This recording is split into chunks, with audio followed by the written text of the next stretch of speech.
Thanks. Hi, Dr. Peterson. My question is, I know you stated in the last lecture that the importance for setting aims in life and to kind of have goals to work towards, right? So my question was, how do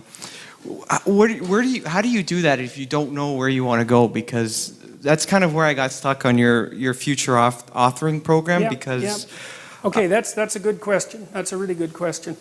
I think it's echoed to some degree in the structure of the biblical stories, and in this manner.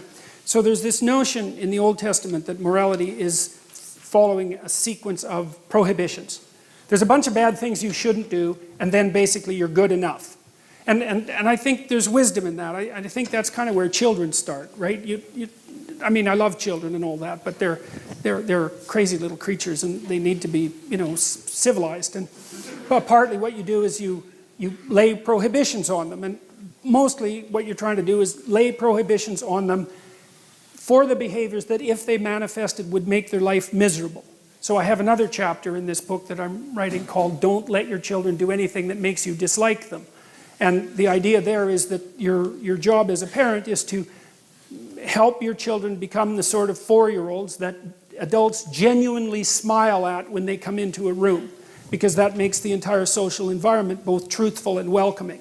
And so your job is to make them desirable social beings, and a lot of that is prohibition. Okay, and there's this ethical transformation.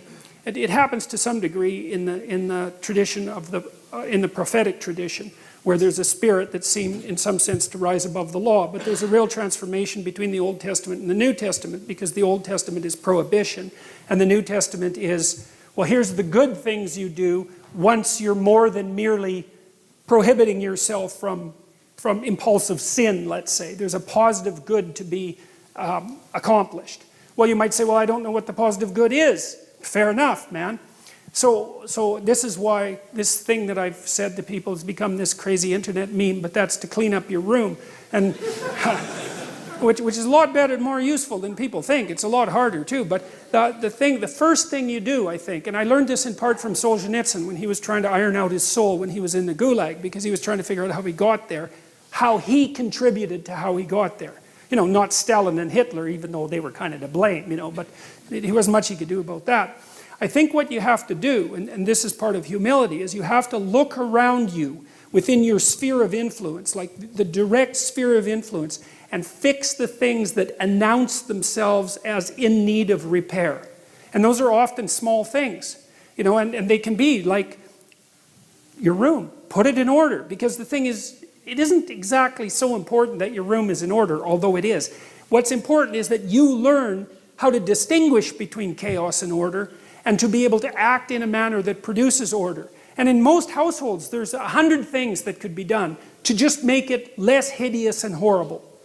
And so practicing that it's a real useful form of meditation, and it's also, I think it's a divine act, because you're taking chaos. And if you pay attention even to a room, it's so interesting. And I learned, because I've renovated many places now and tried to make them beautiful. And one of the things that I've really learned is that even if you own a structure, unless you've investigated all the nooks and crannies and cleaned them up and put your own imprint on them and made them yours, they're not yours. The mere fact of physical ownership doesn't make them yours. You have to establish a dynamic relationship with the objects before they're actually yours. And I think you can do something as simple as just sit on your bed and think, okay, there's probably like 5 things I could do today so that tomorrow morning is slightly better than this morning was, or at least I'm not falling behind. And those will usually be, it's like having to eat a toad in the morning, right? It's like, it's not going to be something you want to do. There'll be things you're trying to avoid. They're snakes, essentially.